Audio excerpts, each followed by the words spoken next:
Welcome back to दक्षता academy channel. तो कैसे आप सर? तो आज बिल्कुल एकदम से जुट जाइए। आज से हम मॉडर्न हिस्ट्री की पहली क्लास जो है शुरू कर रहे हैं और बिल्कुल बेसिक से हम समझेंगे। तो वीडियो को ध्यान से देखिएगा और एंड तक देखिएगा। और अगर कोई भी छोटा भी अगर आपको डाउट हो तो मुझे आप नीचे वीडियो में कमेंट के माध्यम से जो है पूछ सकते हैं। और वीडियो अगर आपको समझ आती है, अच्छी लगती है तो प्लीज लाइक जरूर कर दें। चैनल पर नए हैं तो सब्सक्राइब कर लें और अपने फ्रेंड्स के साथ वीडियो को शेयर जरूर करें। अब हम पढ़ते हैं जो हमारा पहला चैप्टर है मॉडर्न हिस्ट्री में कि भारत में यूरोपीय कंपनियों का आगमन। भारत में यूरोपीय कंपनियां जो है किस क्रम में आई, पहले कौन सी कंट्री आई, फिर उसके बाद कौन सी कंट्री आई। तो इसमें हम देखेंगे कि भारत में जो यूरोपीय कंपनियों का आगमन हुआ, सबसे पहले कौन आए? आपके पुर्तगाली। उनमें से जो सबसे पहले आए वास्को डी गामा 1498 में जो है वो भारत में आए। लेकिन इसका मतलब क्या है?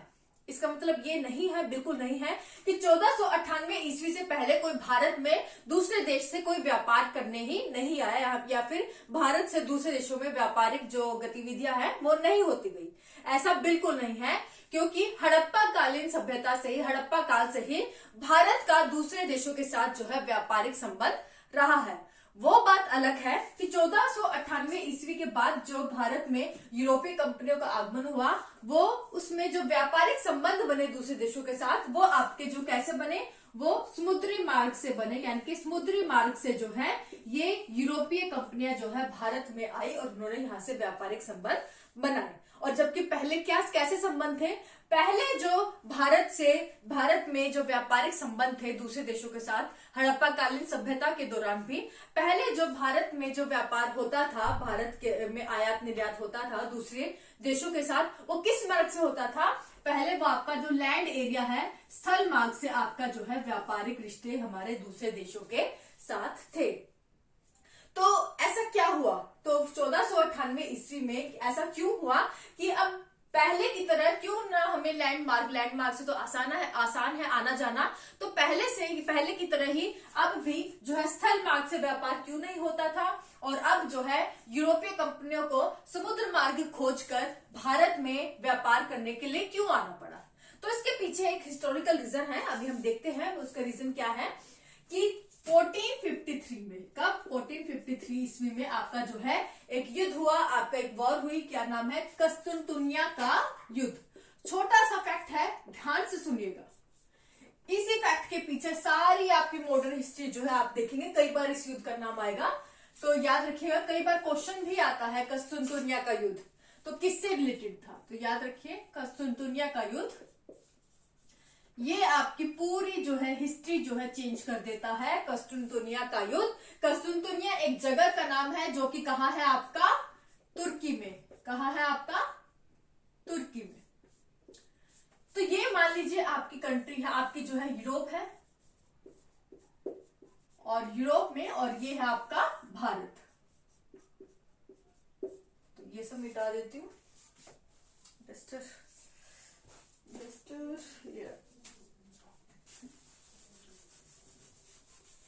तो पहले मैंने बोला कि समुद्र के थ्रू आपके जरूरी नहीं थे व्यापार, आपका जो है स्थल मार्ग से, लैंड एरिया से व्यापार आपका जो है यूरोप कंट्री से भारत में, या फिर भारत से जो है दूसरी कंट्री में जो आयात निर्यात होता था वो आपका स्थल मार्ग से, लैंड एरिया से होता था। लेकिन 1453 ईस्वी में क्या हुआ? जो आपका यूरोप का जो पूर्वी एरिया है, पूर्वी क्षेत्र है, उसमें जो आपका कस्तुनतुनिया, एक जगह का नाम है कस्तुनतुनिया, जो कि आपका तुर्की में पड़ता है। यहाँ पर जो आपके अरब थे, यहाँ पर कौन है? आपके अरब।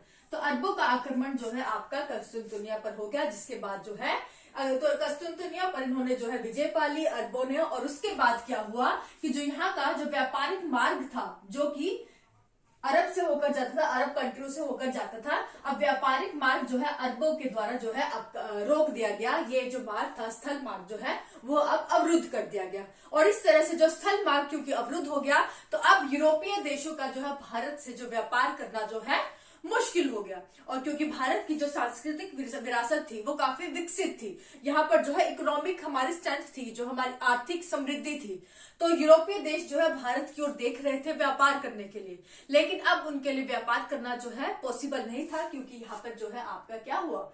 आपका जो है स्थल मार्ग जो है अवरुद्ध हो गया। तो अब उनके पास सिर्फ एक ऑप्शन बचा यूरोपीय कंट्रीज के पास कि जो है भारत के लिए जो है भारत से व्यापारिक संबंध स्थापित करने के लिए क्या किया जाए, एक समुद्री मार्ग की खोज की जाए। क्या किया जाए, समुद्री मार्ग की जो है खोज किया जाए जिससे कि हम भारत से दोबारा से जो व्यापारिक संबंध है जो बनाए जा सके। और इस चीज में सबसे आगे कौन होता है, भौगोलिक खोज में किसी चीज की भौगोलिक खोज करनी हो तो उसके लिए सबसे आगे होते हैं आपके पुर्तगालीज और स्पेनिश, है ना। तो इसमें से सबसे पहले कोलंबस ने कोशिश की आपके क्या करें, कोलंबस ने कोशिश की आपका कोलंबस ने 1492 ईस्वी में इन्होंने भारत की खोज करनी शुरू की। भारत की खोज, भारत कहीं गुमा नहीं था, इसका मतलब कई बुक्स में लिखा होता है भारत की खोज किसने की। तो भारत की खोज का मतलब ये नहीं कि भारत कहीं गुम हो गया था, भारत की खोज मतलब कि भारत की रास्ता, भारत के लिए समुद्री मार्ग की खोज, उसका मतलब वो है। तो कोलंबस निकले आपका भारत की समुद्री मार्ग की खोज के लिए या फिर भारत की खोज के लिए, जो नॉर्मली बुक्स में लिखा होता है। लेकिन करनी थी ना भारत की खोज, भारत के जो समुद्री मार्ग की खोज, लेकिन ये पहुंच गए आपके अमेरिका में। तो अमेरिका में ये पहुंच गए भारत की खोज करते करते, तो यहाँ पर ये फेल हो गए। उसके बाद आपके आए कौन, वास्को डी गामा। कौन, वास्को डी गामा, जो कि आपके पुर्तगाली थे। और वास्को डी गामा जो है भारत की खोज के लिए ये भी निकले और ये भारत की खोज करते करते यानी कि समुद्री मार्ग से ही खोज करते करते भारत में पहुंच गए। और सबसे पहले जो है, अब यहाँ पर आपका क्लियर हो गया कि भारत में यूरोपीय कंपनियों का आगमन। तो भारत में सबसे पहले कौन से यूरोपीय आए, वो आए आपके वास्को डी गामा, जो कि कौन थे, वे थे आपके पुर्तगाली। ओके, तो भारत में यूरोपीय कंपनियों का आगमन, तो इसमें पहला हमारा फैक्ट जो है क्लियर हो जाता है बिल्कुल कि भारत में सबसे पहले पुर्तगाली जो है भारत में आए। पुर्तगाल में भी कौन, वास्को डी गामा। और ये कब आए आपके 1498 में। तो 1498 में ईस्वी में सबसे पहले जो है भारत में जो सबसे पहले जो है यूरोपीय आए वो थे आपके पुर्तगाली थे। और पुर्तगाल में भी कौन, आपका जो है वास्को डी गामा जो है आपके यहाँ पर भारत में आए व्यापार के लिए। तो ये पूरा आपको समझ आ गया कैसे जो है आपकी वो पूरा एक आपका हमने देखा कि बैकग्राउंड जो है आपका बनता है किस तरह से। शुरुआत में हम देखेंगे कि क्यों ऐसे कहा गया कि भारत में यूरोपीय कंपनियों का आगमन 1498 ईस्वी में हुआ। इसका मतलब ये बिल्कुल नहीं है कि पहले व्यापार नहीं होता था अब से, लेकिन इसका मतलब ये है कि अब जो व्यापार होने लग गया था वो आपका समुद्री मार्ग के थ्रू होने लग गया था। क्यों, क्योंकि कस्तुनतुनिया के युद्ध के बाद जो है, क्योंकि अरबों का जो आक्रमण हुआ था उसके बाद जो स्थल मार्ग था वो क्योंकि अवरुद्ध हो गया था। इसके लिए जरूरी था यूरोपीय कंट्रियों के लिए कि वो भारत के साथ अगर उन्हें कोई व्यापार करना है तो उसके लिए वो क्या करें, वो आपका जो है उनके लिए जरूरी था समुद्री मार्ग की खोज करना। और समुद्री मार्ग की खोज करने के साथ ही इसके साथ क्या हुआ, भारत में यूरोपीय कंपनियों का आगमन जो है धीरे धीरे शुरू हो गया। तो हम देखते हैं अब सबसे पहले जो कौन यूरोपीय थे जो भारत में आपके व्यापार के लिए आए। तो अभी तक बिल्कुल आपको मतलब समझ आ गया तो प्लीज शेयर करें वीडियो को, लाइक जरूर कर दें। और हम देखते हैं, तो अभी मैंने देखा कि भारत में यूरोपीय कंपनी का आगमन और सबसे पहले जो आपके भारत में यूरोपीय आए वो कौन थे, आपके पुर्तगाली थे। कौन थे, पुर्तगाली। और वो कब आए, आपके 1498 ईस्वी में। और कौन आए 1498 ईस्वी में, आपके वास्को डी गामा।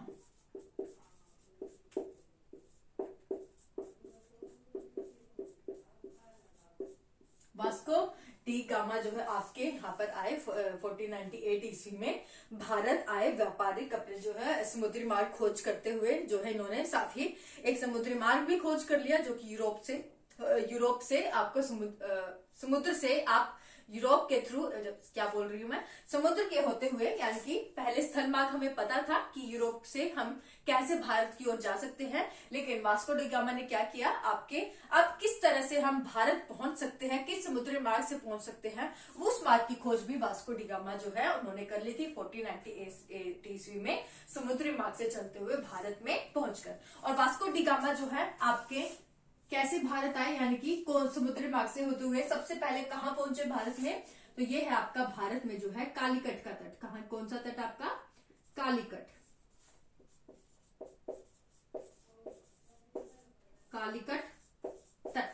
कालीकट तट जो कहां पर आपके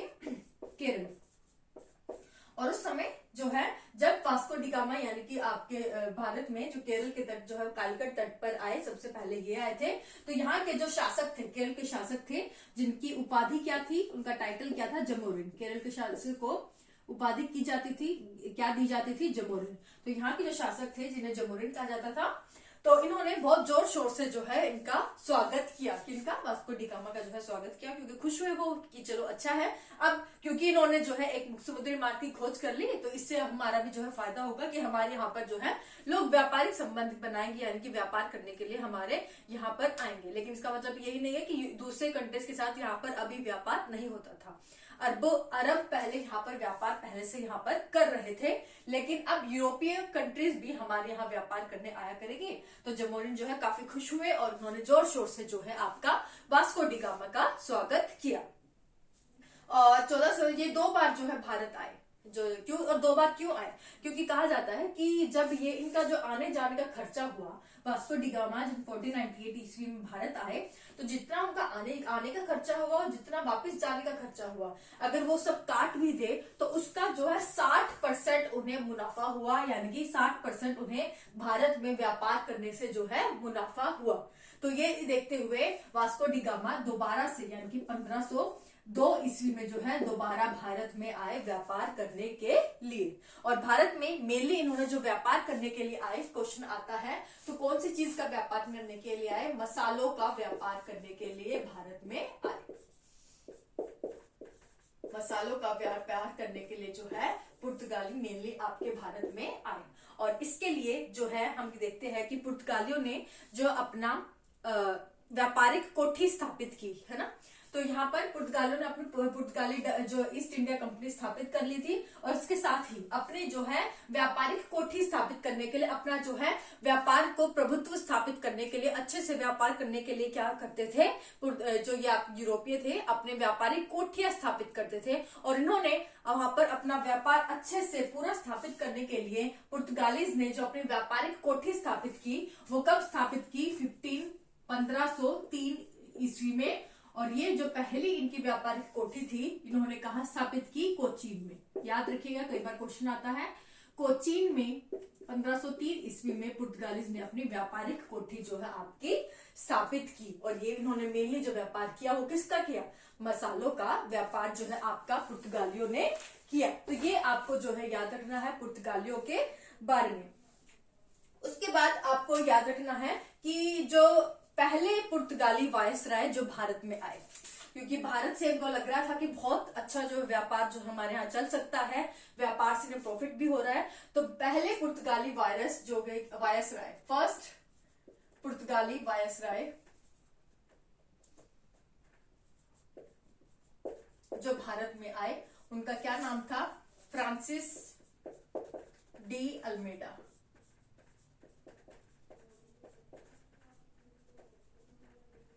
और उसके बाद जो सेकंड वायसराय जो कि भारत में आए, सेकंड पुर्तगाली वायसराय, उनका क्या नाम था, अल्बुकर्क। तो कई बार आता है। तो जो फ्रांसिस डी अल्मेडा है, यानी कि जो आपके पहले जो वायसराय है पुर्तगाली वायरस, तो इन्होंने जो भारत में जो नीति लेके आए वो आती है आपकी नीले पानी की नीति। कौन सी नीति, नीले पानी की नीति। नीले पानी की नीति क्या है, नीले पानी की नीति से आप थोड़ा सा आप खुद सोचिए तो आइडिया लगा सकते हैं। नीले पानी यानी कि जो आपका समुद्री मार्ग था।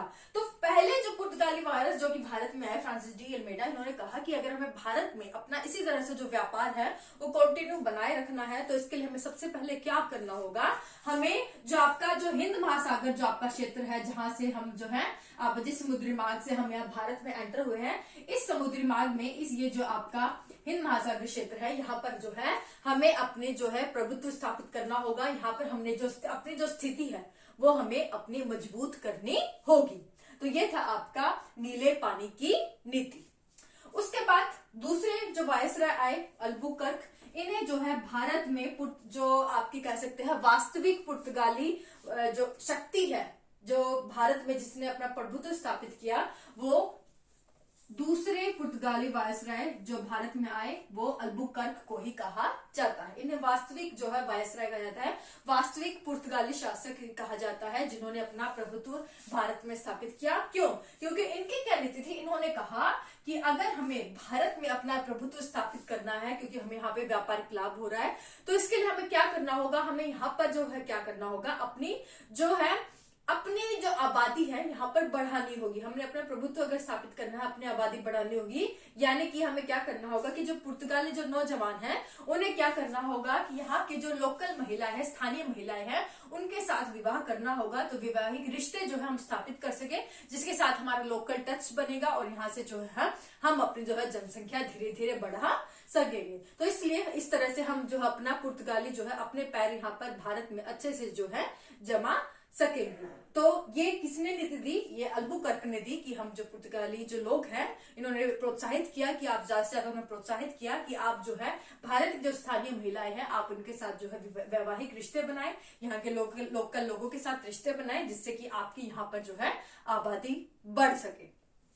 तो ये थी आपकी अल्बुकर्क की नीति। ओके, तो इसके साथ ही अब एक और चीज आपको याद रखना है कि 1661 ईस्वी में, यहां पर आपको क्लियर हो गया, समझ आ गया अभी तक?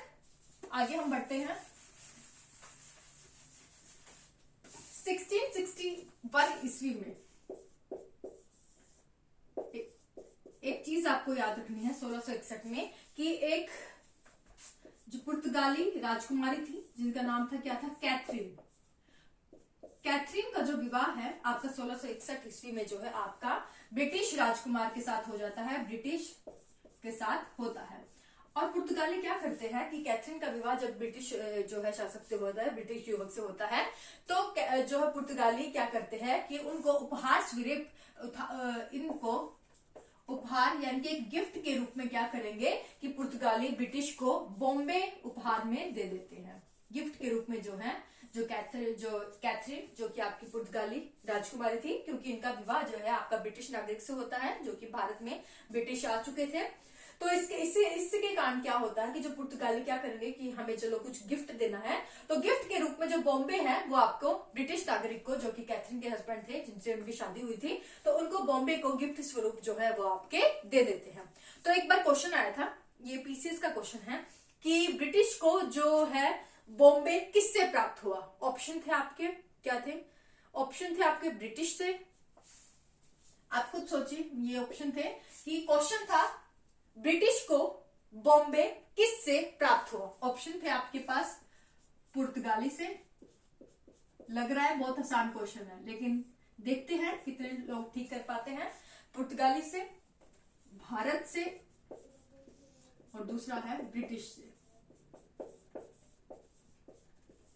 ब्रिटिश, तो ब्रिटिश शासकों को, तो ब्रिटिश जो सरकार थी जो यहाँ पर जिन्होंने यहाँ पर शासन स्थापित कर लिया था, भारत पे अपना आधिपत्य स्थापित कर लिया था, तो उनको जो है बॉम्बे किससे प्राप्त हुआ था? पुर्तगाली से, भारत से या ब्रिटिश से? तो आप क्या आंसर देंगे? मुझे लग रहा है कि मैक्सिमम लोग कहेंगे भारत से, आप कहेंगे कि भारत से प्राप्त हुआ, लेकिन ऐसा नहीं है। तो यहाँ पर मैंने क्या कहा कि ब्रिटिश नागरिक को जो है बॉम्बे गिफ्ट के रूप में दे दिया था पुर्तगाली ने, है ना।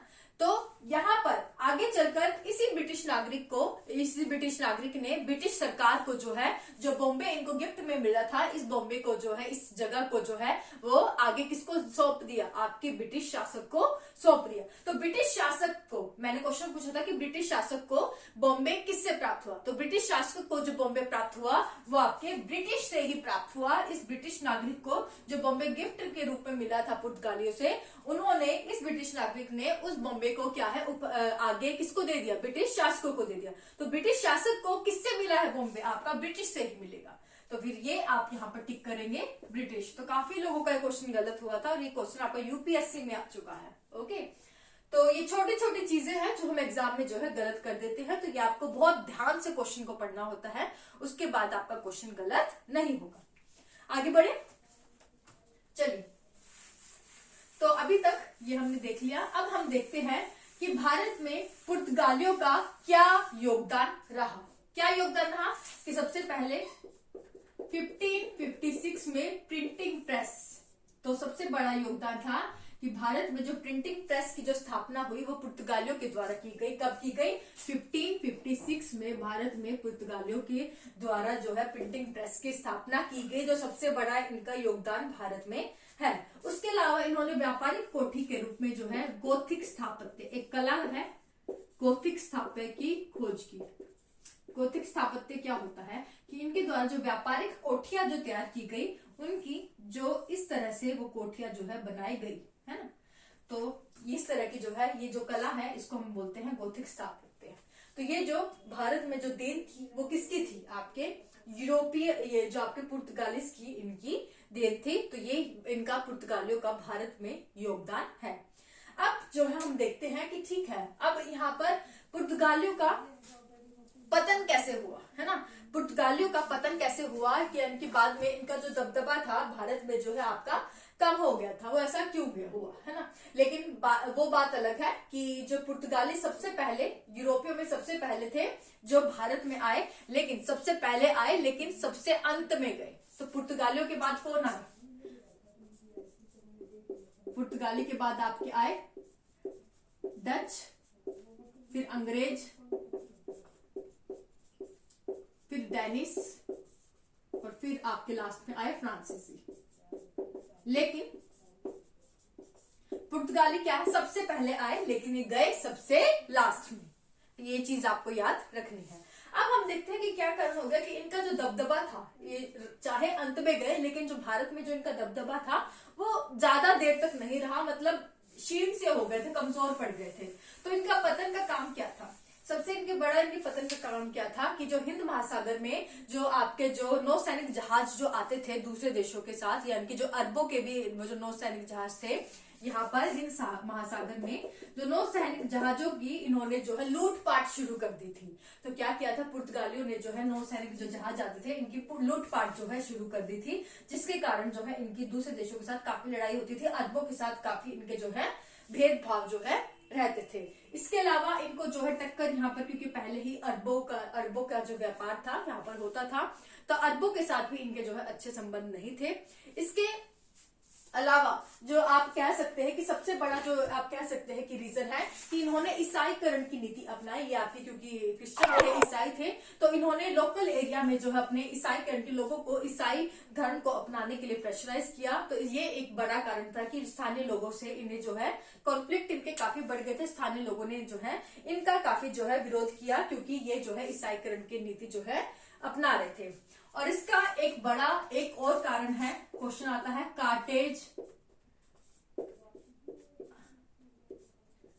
कार्टेज आर्मेडा द काफिला पद्धति।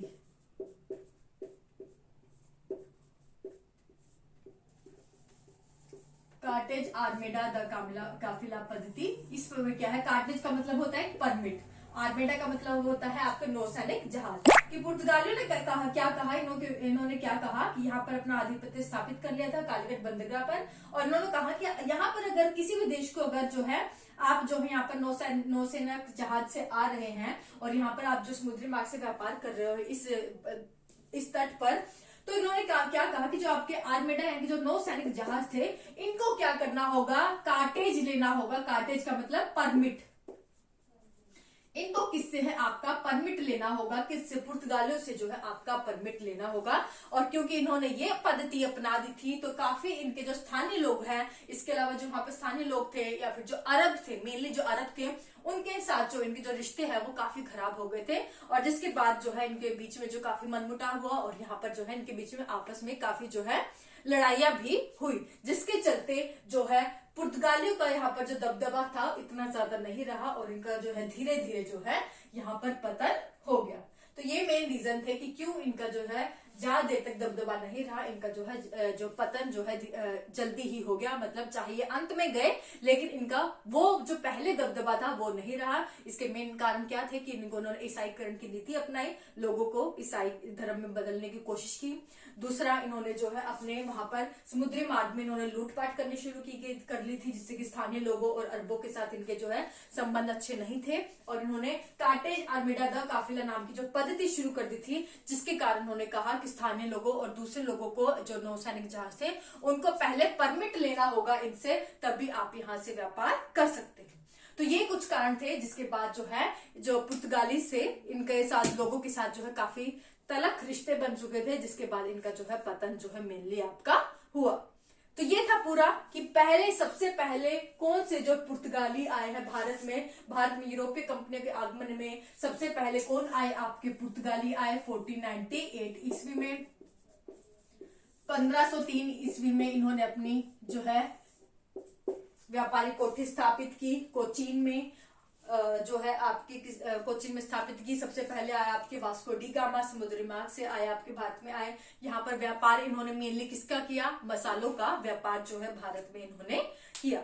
तो ये था आज का पूरा, हमने देखा कि भारत में मसाले बोल रही हूँ, भारत में यूरोपीय कंपनियों के आगमन में सबसे पहले पुर्तगाली आए। एक एक चीज मैंने पूरी कोशिश की है कि आपको डिटेल में समझाई जाए। फिर भी अगर आपको कोई भी डाउट रहता है इस टॉपिक में, कोई भी छोटा भी, तो आप मुझे नीचे बाद में कमेंट सेक्शन में पूछ सकते हैं। मैं आपका डाउट जो है क्लियर कर दूंगी, जरूर आपको जो है उस चीज का रिप्लाई करूंगी। और मिलते हैं नेक्स्ट वीडियो में कि अगले यूरोपीय जो भारत में आए उन्होंने, उनका क्या यहाँ पर योगदान रहा, कैसे वो आए, तो ये सब हम नेक्स्ट वीडियो में कवर करेंगे। वीडियो अगर अच्छी लगे तो प्लीज लाइक करें, शेयर करें, चैनल पर नए हैं तो सब्सक्राइब कर लें। नीचे मैं अपना लिंक दे दूंगी सोशल मीडिया का, वहां पर मैं हमारा इंस्टाग्राम हैंडल है, वहां पे ट्रिक्स डालती हूँ जीके की, वहां से आप जो है वीडियोस को वहां पर भी देख सकते हैं। आज के लिए बस इतना ही। Thank you so much.